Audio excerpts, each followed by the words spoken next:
Ce soir. Bonsoir, c'est moi qui salue vos téléspectateurs, content de vous retrouver. D'abord, un commentaire sur ce nouveau gouvernement. On parle de gouvernement d'union nationale ou même de gouvernement élargi. Quel est le commentaire que vous portez sur la nouvelle équipe?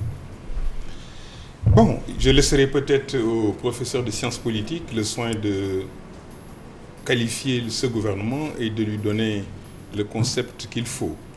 Ce que je retiens, c'est qu'il a été élargi à d'anciens membres de l'opposition qui ont accepté la main tendue du président de la République.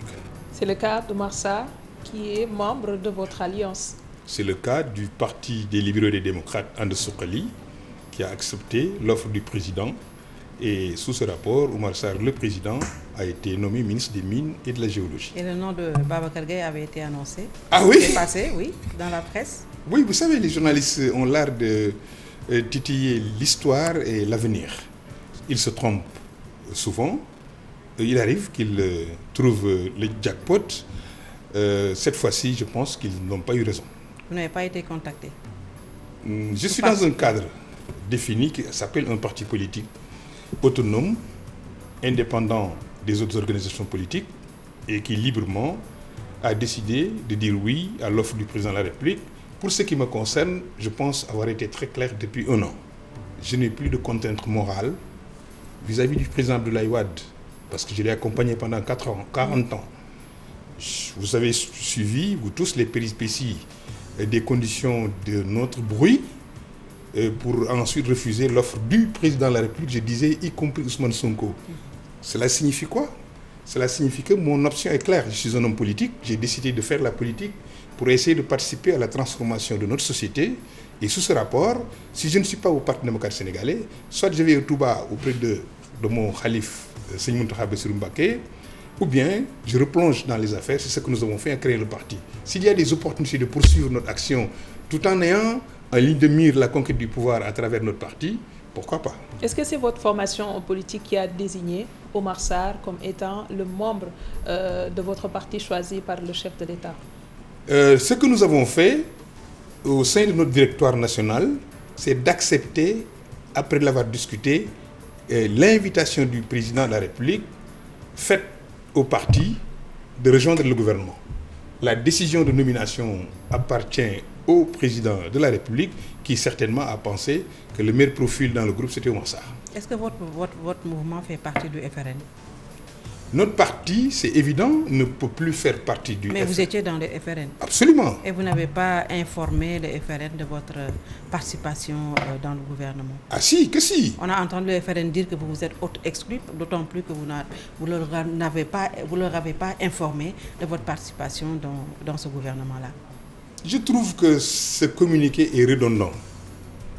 J'ai beaucoup de respect et de considération pour Souran et nos amis et frères du Front de résistance nationale, mais le samedi 31 octobre, bien avant notre acceptation de l'offre du président de la République, le président Oumar Sarr a discuté avec le coordonnateur, M. Souran, et avec certains leaders du Front.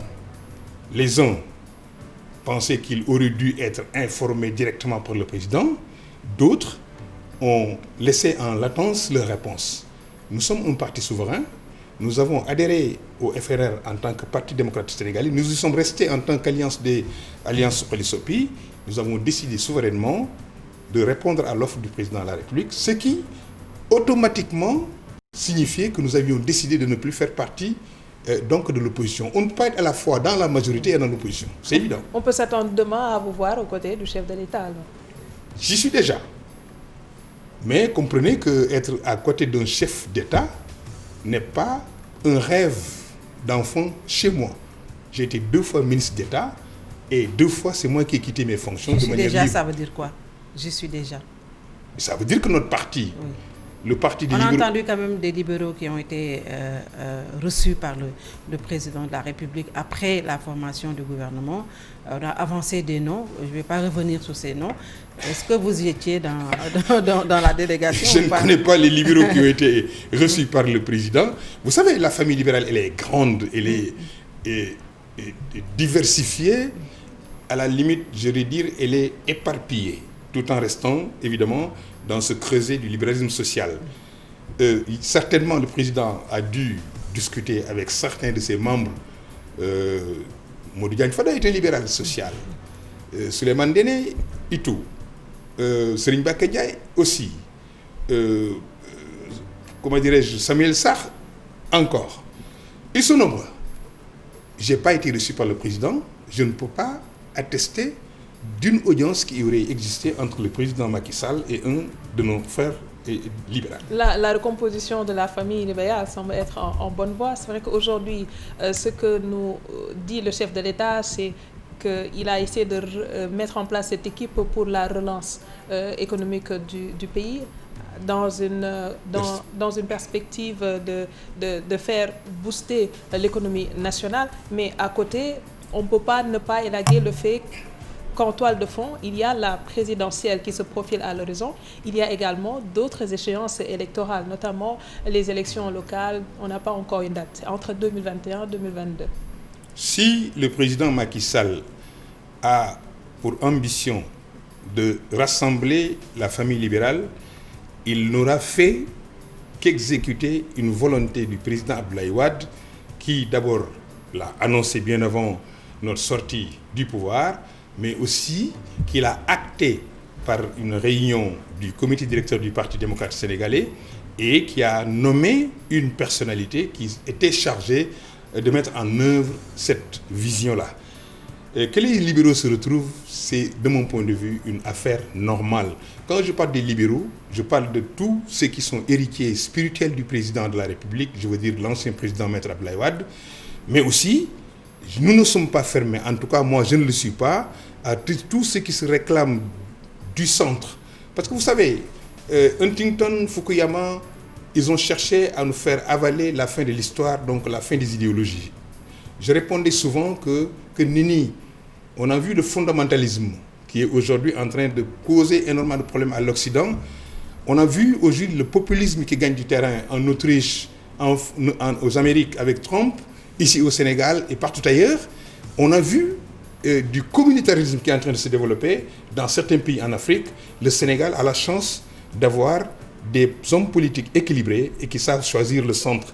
Nous voulons un grand rassemblement au centre entre les libéraux et les démocrates. Mais sauf que le président Abdoulaye Wade est toujours vivant et on lui souhaite encore de vivre beaucoup plus longtemps.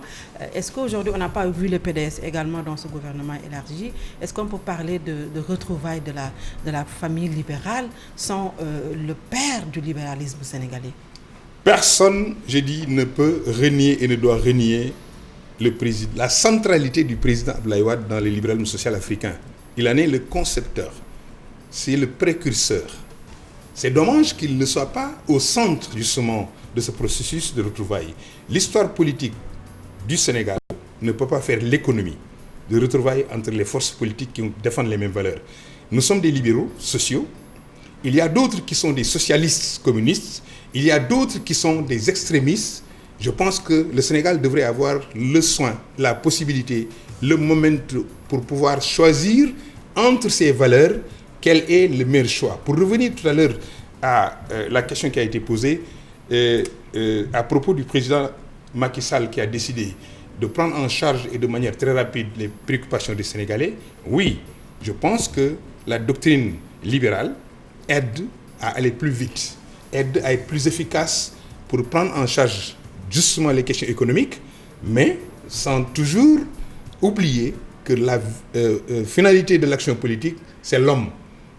Notre parti des libéraux et démocrates met l'homme comme objet, comme sujet, mais surtout comme finalité de l'action politique. Elle met en filigrane cette question latente sur les élections qui vont venir. D'ici 2024, il y a encore beaucoup de choses à faire pour les Sénégalais. Occupons-nous de ces questions en attendant. Les élections, elles se préparent dès à présent. On ne va pas attendre l'année 2024 pour se pencher là-dessus. Les élections présidentielles se préparent dès la fin du mandat. Tout parti politique qui gagne une élection présidentielle souhaite conserver le pouvoir, réaliser des actions politiques concrètes au bénéfice des populations et gagner à la prochaine présidentielle. Mais sauf que le président Macky Sall n'a pas droit à ce mandat-là. C'est à lui de lui poser la question. Il a déjà répondu. Il a dit ni oui ni non. Non, il a déjà répondu de manière très claire sur la question. En disant quoi? Revoyez vos vidéos. On l'a vu. Je ne suis pas le porte-parole. On lui a reposé la question le 31 décembre. Il a dit ni oui ni non. Je termine. Il a fait dans le clair-obscur. Oui, je pense que le président, à l'époque, quand il vous disait ni oui ni non, il ne s'est pas arrêté à ça. Je pense qu'il a dit aussi les conséquences d'une annonce de sa candidature ou de sa non-candidature. C'est lui qui sait pourquoi il ne veut pas dire aux Sénégalais pourquoi il ne se présentera pas en 2024 ou pourquoi il va se présenter en 2024. En tout état de cause. Connaissant Babacar Gaye dans un autre monde, il n'aurait pas cru à ça quand même. Moi, j'ai été très clair et je l'ai été en 2016 quand il fallait choisir entre le oui et le non. Ma principale préoccupation sur ce référendum et sur la loi constitutionnelle qui nous avait été proposée, c'était justement ce flou qui était entretenu autour du mandat du président de la République. J'avais proposé qu'on mette dans la Constitution une transition, une disposition transitoire de telle sorte qu'il n'y ait pas de possibilité de doute. Pourquoi les gens en parlent? Certainement ceux qui en parlent sont convaincus eux-mêmes qu'il en a droit. Sinon, pourquoi en discuter? Est-ce qu'aux États-Unis, il peut arriver à un Américain de penser que Obama aurait pu être candidat pour cette élection de 2020? Non. Ici au Sénégal, les débats se posent parce que nos textes ne sont pas très clairs. Je pense que le Sénégal gagnerait à avoir une constitution très claire. Ça ne veut pas dire que ce qui se fait aux États-Unis, c'est bien, parce que la démocratie américaine a ses limites. Les preuves sont palpables à propos de ces élections. Mais en tout état de cause, je pense qu'en 2024, les Sénégalais auront les candidats légitimes, légaux, qu'ils auront à élire. Aujourd'hui, avec cette réunification de la famille libérale... déjà, vous l'actez. C'est ce qu'on voit. Il y a une nouvelle séquence politique qui se dessine. Est-ce que vous voulez nous faire comprendre qu'aujourd'hui, il n'y a aucun calcul politique derrière ce rapprochement des libéraux avec le président Macky Sall? Il y a forcément un calcul politique derrière chaque acte politique. Il ne faut pas se faire des illusions inutilement. Un homme politique, il a un projet qu'il vend à ses concitoyens. Il a une stratégie de conquête du pouvoir. Il a des moyens humains, c'est les hommes. Il a certainement des moyens matériels qu'il faut trouver, la communication et un memento qu'il faut respecter.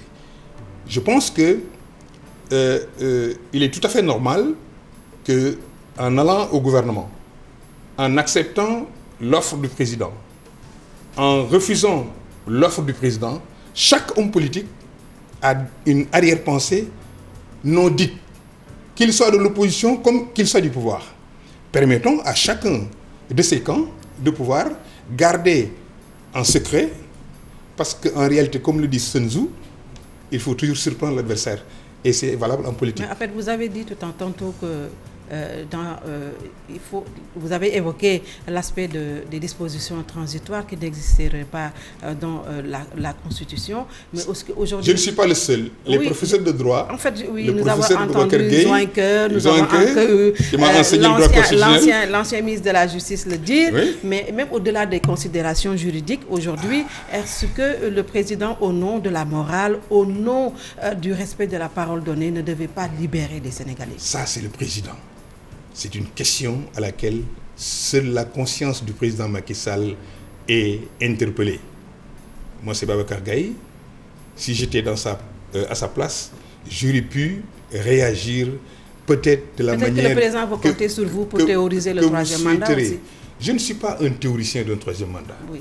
Je ne suis pas quelqu'un aussi qui théorise des mandats pour des présidents. Par contre, le moment venu, comme le pensent les marxistes, il faut faire une analyse concrète d'une situation concrète. Et cette situation, c'est elle qui va se présenter quand les candidatures pour le troisième mandat ou pour la mandature vont se poser. Je suis dans une majorité pour l'instant. Dans 3 mois, je ne sais pas si je serai de l'opposition ou pas.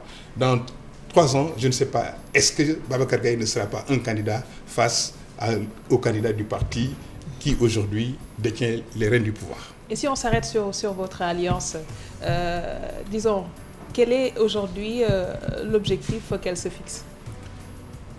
Pour le moment, il n'y a pas de discussion entre nous et le parti du président. Il a son parti, nous avons notre parti.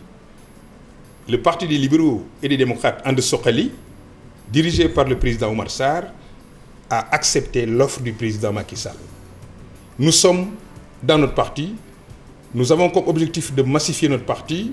La semaine prochaine, nous allons dévoiler et nos armoiries et nos permanences nationales. L'offre du président Macky Sall, ça repose sur quoi? Venez, entrez, voilà.